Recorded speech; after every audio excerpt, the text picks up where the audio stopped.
দ্বাদশ জ্যোতির্লিঙ্গের দ্বিতীয় জ্যোতির্লিঙ্গ হলো মল্লিকার্জুন। এই মল্লিকার্জুন কোথায় অবস্থিত, কিভাবে যাবেন আর কদিন বা থাকবেন, সম্পূর্ণ ভিডিও দেখতে থাকুন। আজ এই ভিডিওর মাধ্যমে আপনাদের সব বলছি। অন্ধ্রপ্রদেশের শ্রীশৈলমে অবস্থিত এই মল্লিকার্জুন জ্যোতির্লিঙ্গ মন্দির দর্শনের পর আরও যেসব দর্শনীয় স্থান আছে সেগুলি বা কীভাবে দেখবেন, পাতালগঙ্গা, রোপওয়ে, কৃষ্ণা নদী, শ্রীশৈলমের সবথেকে বড় ড্যাম এবং সাক্ষী গণেশ, চলুন আজকে সবই বলছি এই ভিডিওর মাধ্যমে। শ্রীশৈলম মল্লিকার্জুন আসার জন্য আমি প্রথমে চলে এসেছিলাম হায়দ্রাবাদ রেলওয়ে স্টেশন। এখান থেকে আপনাকে প্রথমে যেতে হবে বাস স্ট্যান্ড। হায়দ্রাবাদের বাস স্ট্যান্ড হচ্ছে MGBS বাস স্ট্যান্ড। স্টেশন থেকে 3 কিলোমিটার 4 কিলোমিটার দূরে আছে। সময় লাগবে 15 থেকে 20 মিনিট। রাতের বেলায় হলে ভাড়া নিয়ে নেবে 100-150, দিনের বেলা হলে 50। হায়দ্রাবাদ রেলওয়ে স্টেশন থেকে মন্দিরের দূরত্ব 220 থেকে 225 কিলোমিটার। তো শুধুমাত্র হায়দ্রাবাদ থেকে আপনি মল্লিকার্জুন যেতে পারবেন এরকম কিন্তু না, এখানে আছে কাঁচেগোদা স্টেশন, সেকেন্দ্রাবাদ, মালকাপুর রোড কিংবা কুর্নুল সিটি। তো এই স্টেশনগুলো থেকে যে কোনো একটি স্টেশন থেকে আপনি মল্লিকার্জুন যেতে পারবেন। কিন্তু হায়দ্রাবাদ, সেকেন্দ্রাবাদ, কাঁচেগোদা এই স্টেশনগুলো মানে আমাদের যেমন শালিমার, সাঁতরাগাছি, কলকাতা, হাওড়ার আশেপাশে, এগুলো হচ্ছে হায়দ্রাবাদের স্টেশনের আশেপাশে 2 কিলোমিটার 4 কিলোমিটারের মধ্যে পড়বে। তো এখান থেকে আপনার একদম সুবিধা হবে। বন্ধুরা, আমি প্রথমে চলে এসেছিলাম হায়দ্রাবাদ স্টেশন, সেখান থেকে চলে এসেছিলাম MGBS বাস স্ট্যান্ড। তো দেখতে পাচ্ছেন আমি এখন এসে গেছি MG বাস স্ট্যান্ডে চলে এসেছি। বাস স্ট্যান্ডটা অনেক বড়, হিন্দিতে খুব কমই লেখা আছে, সবই তেলেগুতে লেখা আছে। তো যে কোনো নতুন জায়গায় গেলে একটু সমস্যা হয়ে থাকে ভাষা নিয়ে। তো আপনি এক কাজ করবেন, অনুসন্ধানের কাছে গিয়ে জিজ্ঞেস করবেন যে শ্রীশৈলমের বাস স্ট্যান্ড নাম্বার কত থেকে ছাড়বে, তো আপনাকে বলে দেবে। তো আমি আপনাকে বলে দিচ্ছি 23 নম্বর বাস স্ট্যান্ড থেকে ছাড়ে। তো বন্ধুরা, এখন আপনারা দেখছেন হায়দ্রাবাদের MGBS বাস স্ট্যান্ড। তো দেখতেই পাচ্ছেন নাম্বারিং ওপরে লেখা আছে। তো এই হলো 23 নম্বর বাস স্ট্যান্ড। এখান থেকেই মল্লিকার্জুনের বাস ছাড়বে। প্রথম বাস ছাড়বে 3:20 ভোর।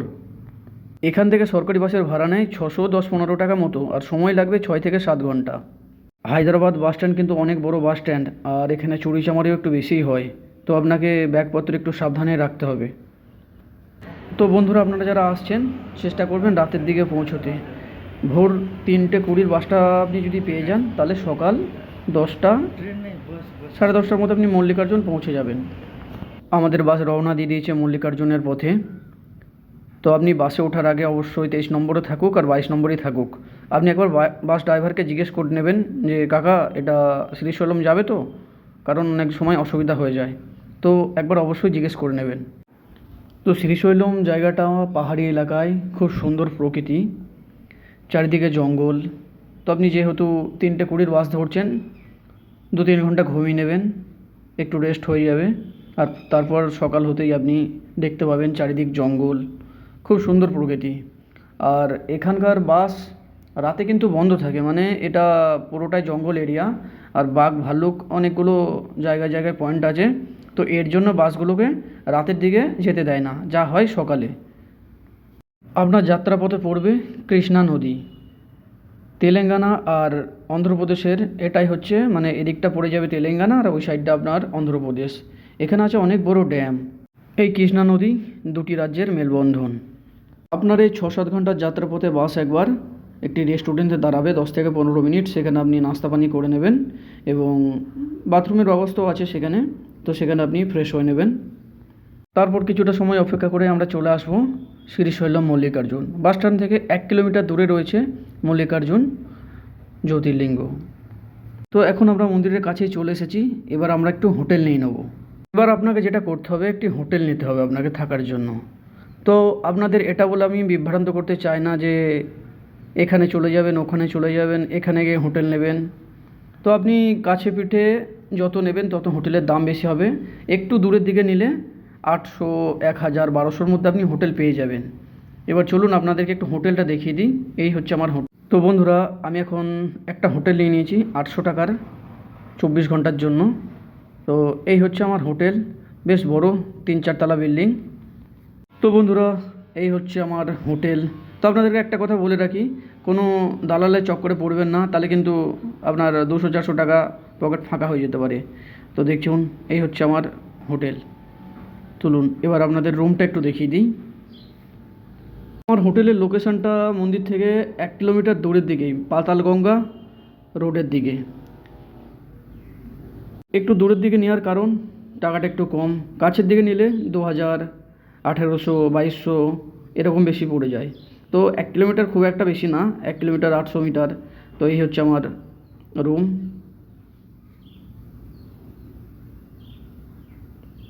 কেমন লাগলো বলবেন। আর আপনারা চাইলে কাছেও নিতে পারেন, আপনাদের বাজেট যেটা সেই অনুযায়ী আপনারা নেবেন, তবে দূরের দিকে নিলে একটু কমই পাবেন।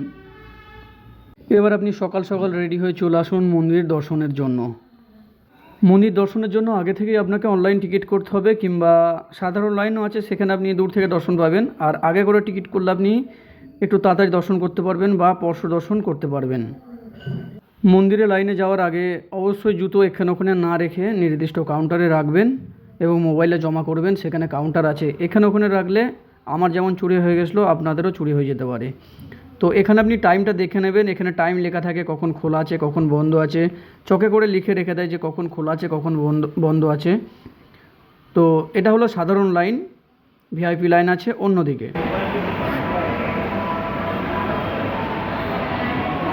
मोबाइल अलाउड है कि मोबाइल बाहर रख के आना पड़ेगा? मोबाइल बाहर ही रखना पड़ता है, वो देखिए ना उधर लिखा है इधर भी। তো বন্ধুরা নতুন করে কিছু বলার নেই, সব মন্দিরেই একটা করে কাউন্টার থাকে জুতো, মোবাইল, ব্যাগ ইত্যাদি রাখার জন্য। তো এখানেও সেম 10 টাকা। ভোর 4:30-এ দর্শনার্থীদের জন্য মন্দিরের দরজা খুলে দেওয়া হয়। তো দেখতেই পাচ্ছেন বন্ধুরা, এখানে লেখা আছে 4:30 AM। তো সকালবেলায় 4:30-এর মধ্যে খুলে দেয়। এবার আপনি যদি পরশু দর্শন করতে চান তাহলে আপনাকে শ্রীশৈলম মল্লিকার্জুন সাইডে গিয়ে সেখানে আপনার ইমেল ফোন নাম্বার দিয়ে একটা আইডি খুলতে হবে, সেখান থেকে আপনাকে আগে থেকে টিকিট বুক করতে হবে, তবেই আপনি পরশু দর্শন করতে পারবেন। তো বন্ধুরা অনলাইন টিকিট কিভাবে বুক করবেন সেই নিয়ে অন্য একটা ভিডিও নিয়ে আসছি। দর্শনের পর আপনি যে পথ দিয়ে আসবেন, কিছুটা আসার পথেই সোজা গিয়ে ডান দিকে দেখতে পাবেন প্রসাদ কাউন্টার, সেখানে লাড্ডু, বিভিন্ন রকমের লাড্ডু সেখানে প্রসাদ পাওয়া যায়। তো এখানে 20 টাকা আছে, 80 টাকা আছে এক একটা লাড্ডুর দাম। তো আপনার বাজেট অনুযায়ী এখান থেকে নিয়ে নেবেন। তবে এখানে একটু আসতে গেলে আপনাকে তাড়াতাড়ি আসতে হবে। আর যদি আপনি একটু দেরিতে আসেন, মানে বেলা যত বাড়বে ভিড় তত বাড়বে। দেখতেই পাচ্ছেন কত ভিড়, চারিদিকে প্রচুর ভিড়, প্রত্যেকটা কাউন্টারে প্রচুর ভিড় আছে।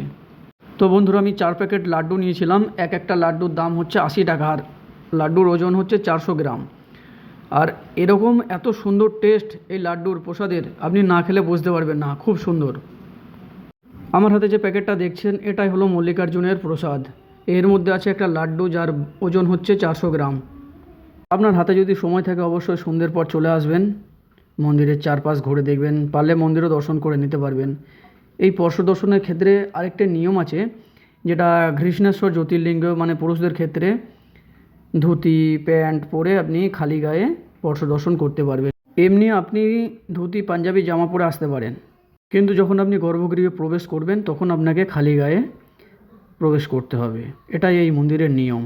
আর পাশেই আছে 51 শক্তিপীঠের একটি শক্তিপীঠ, সেটাও আপনি দর্শন করে নেবেন। তো এখানে আপনি জল অভিষেকও করতে পারেন, তো আপনার যেটা ইচ্ছে সেটা করে নেবেন। তো চলুন আপনাকে সাইট সিনের মধ্যে কিছু বলি। আপনি যে কোনো মন্দিরে চলে যান, সব মন্দিরে একটা করে নিয়মকানুন আছে। তো এই মন্দিরেরও একটু নিয়মকানুন আছে। মল্লিকার্জুন দর্শনের পর সাক্ষী গণেশ দর্শন না করলে সেটিকে আধুরে মনে করা হয়, সম্পূর্ণ বলে মনে করা হয় না।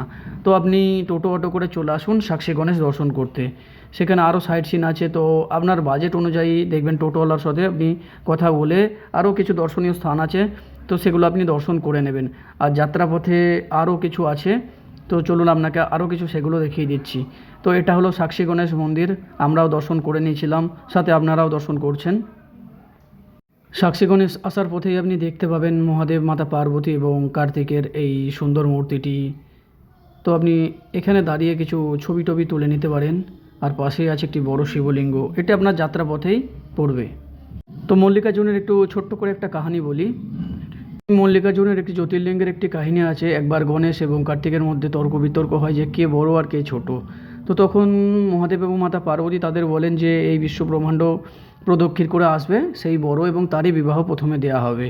তো গণেশ কী করেছিল, তার মহাদেব এবং মাতা পার্বতীকে প্রদক্ষিণ করেছিল। কার্তিক সেটা না করে বিশ্ব ব্রহ্মাণ্ড ভ্রমণে বেরিয়ে পড়েছিল এবং তার আসতে দেরি হয় এবং গণেশকে বড় এবং তার বিবাহ দেওয়া হয়।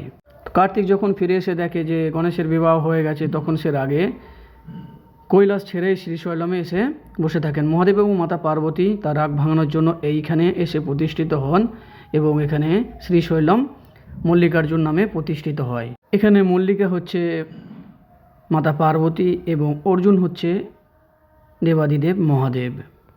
যদি কিছু ভুল বলে থাকি অবশ্যই ক্ষমা করবেন আর আপনারাও জানবেন। শ্রীশৈলম ড্যাম, কৃষ্ণা নদী, পাতাল গঙ্গা শ্রীশৈলম মন্দির থেকে 1 কিলোমিটার দূরে অবস্থিত। তো আমরা চলে এসেছি রোপওয়েতে। এই যে এখানে হচ্ছে রোপওয়ের টিকিট পাওয়া যায় জন প্রতি 100 টাকা, মানে আপ ডাউন হয়ে যাবে 100 টাকায়। এখানে আপনি টিকিট সংগ্রহ করে অবশ্যই আপনার সাথে রেখে দেবেন। আপনি কাউকে জিজ্ঞেস করবেন যে আপনি পাতাল গঙ্গা যাবেন রোপওয়েতে, তো আপনাকে দেখবেন অনেকজনাই বলে দেবে যে এদিকে চলে যান, তো অবশ্যই আপনি জিজ্ঞেস করে নেবেন। তো আমরা টিকিট কেটে নিয়েছি, টিকিট কাটার পর আমরা লাইন দিয়ে যাচ্ছি। তো এখান থেকে আমরা ওয়েট করছি এখন রোপওয়েতে বসার জন্য। তো এই হলো রোপওয়ের মেশিনগুলো দেখছেন কত বড় বড়। রোপওয়েতে মোটামুটি এর আগে একবার বসেছিলাম হরিদ্বারে, আর এই দ্বিতীয়বার এসেছি শ্রীশৈলমে। তো ওই যে দূরে দেখা যাচ্ছে ওটা হচ্ছে শ্রীশৈলম ড্যাম, আর এটা হচ্ছে কৃষ্ণা নদী, আর এখানেই আছে পাতাল গঙ্গা। এই যে 1 2 3 4 চারটে রোপওয়ে আসছে। তো যতটা সুন্দর ততটাই ডেঞ্জার। তো আপনি যদি ভাবেন যে বসবেন তো বসবেন, না হলে বসবেন না। হিন্দিতে একটা কথা আছে, জিন্দেগি দোবারা নেহি মিলেগা। তো তাই বন্ধুরা ইচ্ছে হলে অবশ্যই বসে নেবেন। তো আমিও তাই করলাম, বসে নিয়েছি। তো এখন আমরা রোপওয়েতে করে যাচ্ছি। বেশিক্ষণ টাইম লাগবে না, ওই 5 মিনিট মতো লাগবে, পৌঁছে যাবে আপনি নিচে। তো ওপর থেকে ভিউ কিন্তু দারুণ লাগে, আর পাহাড় মানে তো আমার দারুণ লাগে। পাহাড় আমার সব থেকে প্রিয়, এই জন্য বারবার ছুটে যায় পাহাড়ে। আমরা এই দিক দিয়ে যাচ্ছি আর ওই দিক দিয়ে 4টে রোপওয়ে যাচ্ছে, হেভি লাগছে দেখতে। তো অবশ্যই সাথে কিন্তু টিকিটটা রাখবেন, নাহলে আপনাকে কিন্তু ডবল টিকিট কাটতে হবে। তো মাঝে মাঝে ভয়ও লাগছিল যে তারটা ছিঁড়ে না পড়ে যায় আবার নিচে। আমরা এসে গেছি এখন নিচে। এবার আমরা নিচে যাব। এখান থেকে আমরা যাব বোটে করে কৃষ্ণা নদী ভ্রমণে। রোপওয়ে থেকে নিচে নামার পরই কিছুটা গেলেই আপনি দেখতে পাবেন নদীতে ভ্রমণের জন্য বোটের টিকিট কাউন্টার, জন প্রতি 80 টাকা। তো টিকিট সংগ্রহ করে আপনি ধীরে ধীরে সিঁড়ি দিয়ে নিচে নেমে বসে পড়ুন আর ভ্রমণ করুন কৃষ্ণা নদী।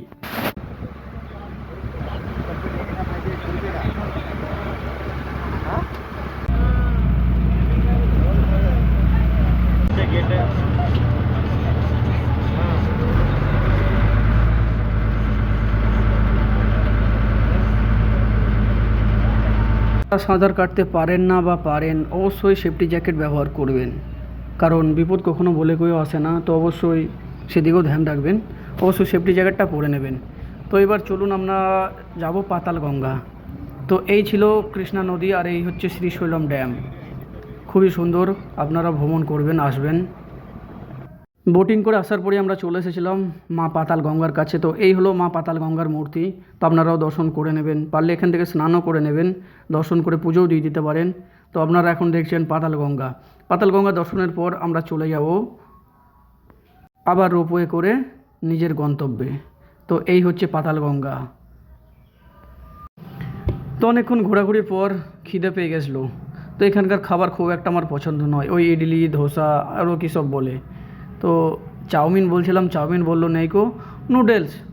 তো এই যে খেলাম। মহাদেবের কৃপায় এই নিয়ে আমার 9টা জ্যোতির্লিঙ্গ দর্শন হলো। তো আপনাদের কটা হয়েছে বলবেন। দেখা হচ্ছে অন্য কোনো ভিডিও নিয়ে। হর হর মহাদেব, হর হর মহাদেব।